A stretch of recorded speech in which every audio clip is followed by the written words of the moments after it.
जैसन सोचले रहनी जैसन सोचले रहनी वैसन धनिया मोर बारी सावर न गोर बारी हो। जैसन सोचले रहनी वैसन धनिया मोर बारी सावर न गोर बारी हो। थोड़े छरहर पातर मोट थोड़े घोर बारी सावर न गोर बारी हो। जैसन चाहत रहनी वैसन पियवा मोर बाड़ा सावर न गोर बाड़ा हो। थोड़े छरहर पातर मोट थोड़े थोड़ बाड़ा सावर न गोर बाड़ा हो।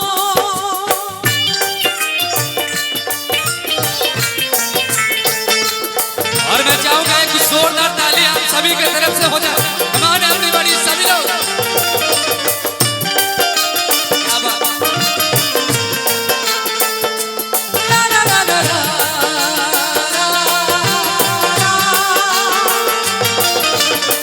बाटे गोरे गोरे गाल कोमल ओठे लाले लाल हंसली तगलिया पा होला इच खासा खाल।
से जारिया पा जब गोरी बैठेली रही रही देहिया आपन जब ऐठेली।